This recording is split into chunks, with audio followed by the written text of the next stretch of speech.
Welcome back to the channel. The Jazz Bums are here with some news. The Blue Note Classic Series has released a couple, or not released. They've shown a couple of new records that are coming out in September that were not part of the schedule, right? So we're going to talk about those today. Lippy, you want to tell us about the first record a little bit? Yeah, so we have two records coming out in September, Chris. I think people are not talking too much because Tom Poet's September is probably taking the whole space, the whole environment. That's what everyone's talking about. And especially because this new classic series announcement, they're more like contemporary artists. They're not necessarily what some people would call classic, but whatever. What's the definition of classic, right? I think as it sounds good Blue Note work, why not? So we have two, Charlie Hunter, a 95 release, Bing Bing Bing, and Joe Lovano, a 2003 release, All For You, Ballads. Both artists are still active, of course. We had the chance to check on those records and listen something about them. So we're going to start with the Charlie Hunter record, Bing Bing Bing. Yeah, let's check out. Let's take a look at this. Right, it's quite neat. I like the cover. It reminds me of Horace Parlan cover. Yeah, for sure. Yeah, right. Yeah, this is interesting. We all listen to it some, I think. And, so Charlie plays an 8-string guitar. Yes. You got Dave Ellis on tenor sax, and I can't read the other person's name. There's a Jay Lan on drums. Jay Lan on drums. And then there's a mix of people on the rest of the track. So there's Jeff Cressman, trombone, Ben Goldberg, clarinet, David Phillips, pedal steel guitar, and Scott Roberts on percussion. Yes. So it's quite an... Lee Townsend is the producer. Yes. Do you know that person? He has produced a bunch of, I think, like jazz in the 70s and 80s. Oh, cool. Yeah.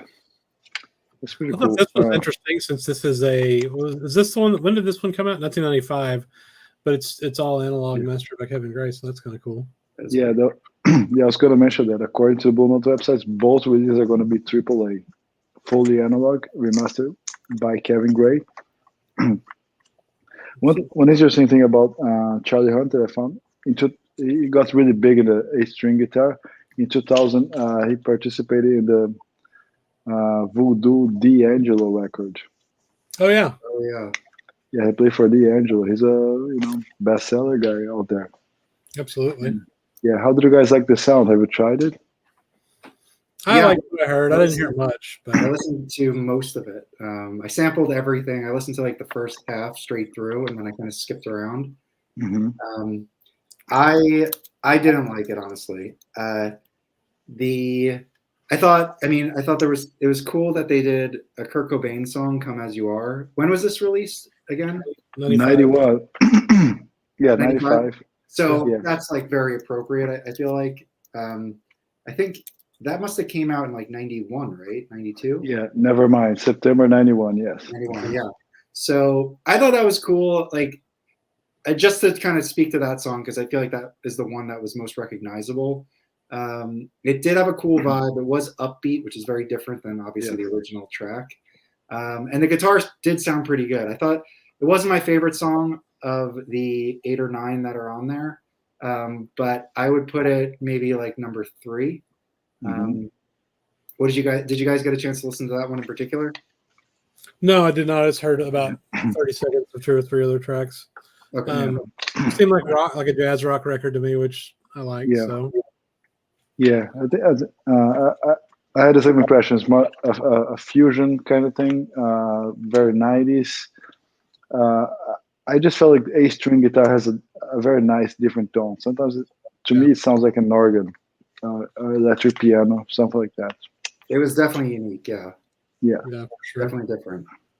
It's interesting. So this one's a 2 LP for $35. That's not bad. Oh no, absolutely not. And the AAA nowadays, I think it's a great buy. So the two favorite songs that I liked were Squiddle Sticks. I thought this was the best track on the record. I thought Dave Ellis is like burning on it. And then the last song, Elbow Room, that was my second favorite one. And both of those had a different vibe, I feel like, than the rest of the album. They were more of like a throwback, like old school kind of jazz bop feel. Yes.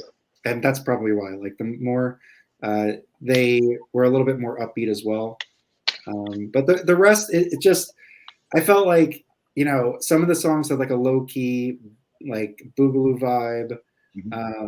Like the second song, Fistful of Haggis, had like this twangy, almost like country feel to it. Really surprised by that. Yeah. And then anyway, each song was really different. I don't want to like go through every single one, but definitely a variety of feel and style. All right, let's check out the second one.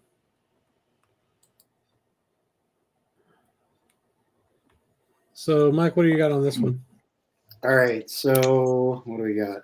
This one, okay, let's go through the lineup because this is like a proper quartet.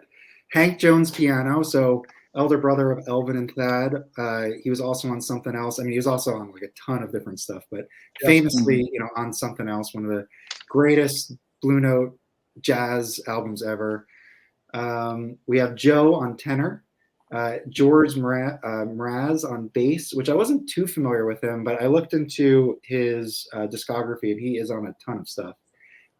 He also played with Paul Motion a lot, it looked like, and Paul Motion I'm familiar with from his work with Bill Evans on Riverside. He's on some, you know, amazing records. So this is a pretty cool lineup just off the bat. Obviously, they're a little older. Felipe, what year did you say this was from? This is from 2003. 2003. Now, I think the only person still surviving is Joe. Yes. So it's cool. I mean, it's a quartet. It sounds like kind of like an old school, like hard bop track. I thought like a traditional quartet. And I liked it from start to finish. I didn't listen straight through, but I listened to a few songs and jumped around just to get a feel for it. And out of the two, I like this one much better. Yes. Yeah, I like this one too. Go ahead, Felipe. Sorry. No, sorry, Chris. You go ahead. Talk later. So I like this one too. I like both of them, of course, like I said, but I like this one better. It seemed like it's going to just be, I mean, it's a bunch of ballads, so it's going to be a nice chill, you know, record to listen to. I like the lineup, which, you know, I saw Hank Jones was like, okay, we got something here, right? So it'll be interesting. The other thing I noticed, I was just listening on my AirPods on my phone, but it sounded really good. Yes. I'm hopeful that, you know, this, I mean, it's Kevin Gray doing a classic series, so it's probably going to sound really good. Some of the races are just blowing me away, though. So we'll see about this one. Yeah. I mean, I streamed this record like a proper dedicated streamer, and it sounds amazing. I imagine what Kevin Gray is going to do with this record. Again, Hank Jones is one of my favorite piano players. Of course, everybody knows Sonny Clark is my favorite. But I think this record has a really good tone. It's very lush, full. I'm not a musician, but Lovato to me sounds sometimes like a little bit of Coleman, a little bit of Ike Quebec, sometimes even like Tarantine. This kind of very mellow, very laid back, very smooth, and it's really very pleasing to the ears. I think it is a great job with those two titles, picking them more contemporary ones. Chris, can you scroll down to the track listing on the page? Yep. Do they list what's on here? I think they do Monk's Mood. Monk's Mood, yes. Which is cool. There's Like Someone in Love. Yep. So, yeah, there's standards on here. So standards, yeah. It's cool. Yeah. I thought that was kind of cool. I'm also, you know, appreciative that they're putting. I mean, so what's going to happen when people actually figure out that these exist is they're going to be like, "This is crap. These aren't classics. This isn't hard bop." You know. Yeah. I like that. I like some of this modern stuff.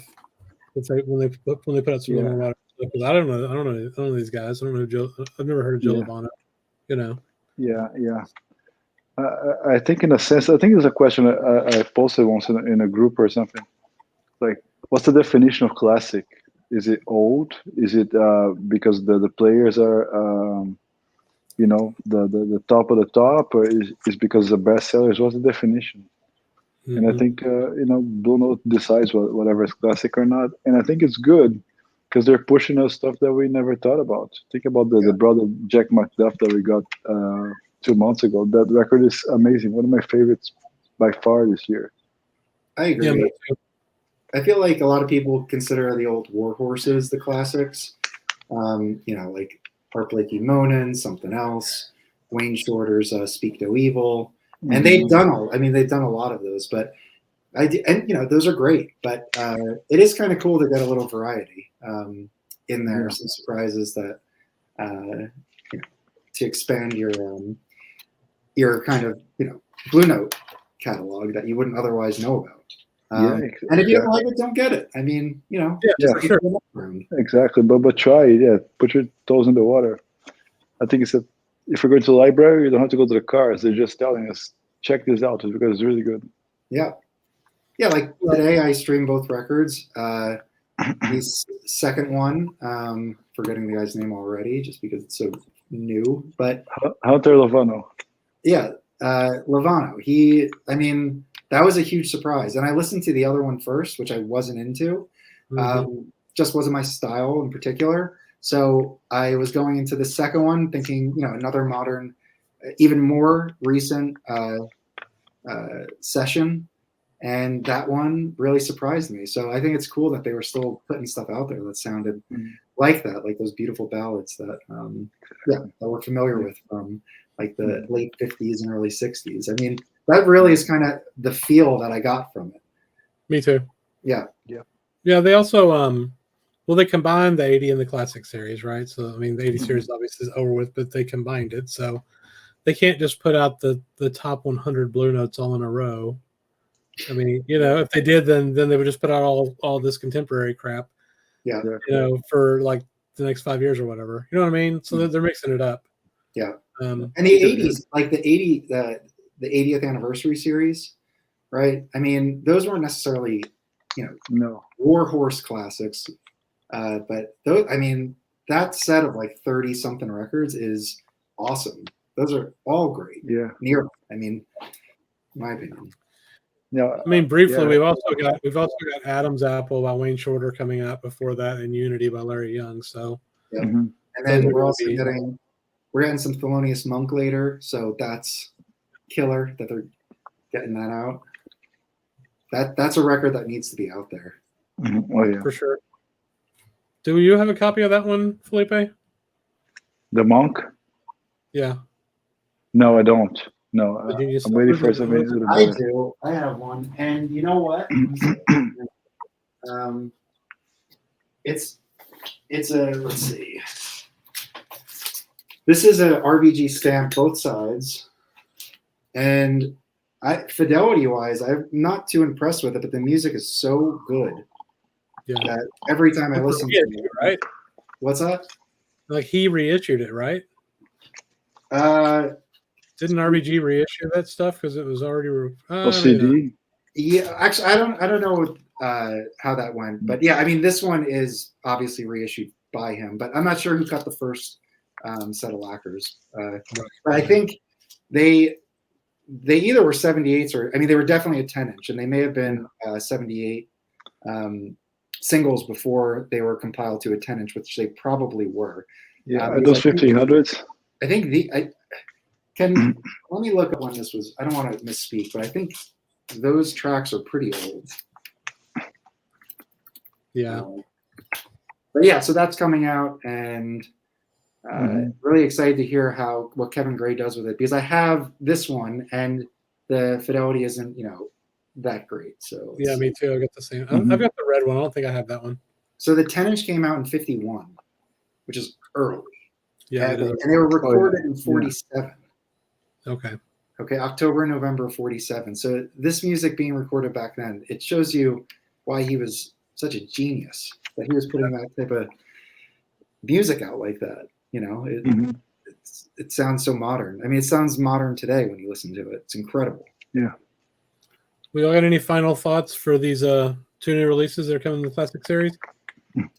Well, are you guys gonna get them? I'm Of gonna buy course. every Yeah. classic, so of course. Oh, Yes. bye. I mean, Yeah. I don't know if I'm gonna. If I buy them, I'll definitely get that second one. But I don't know if I'm gonna get them. I don't know if I need it. Yeah. No, I'm getting both for sure. Yeah, I'm just not getting classics. Whatever I have, if I have a music matters. Otherwise, yeah, I'll get a classic.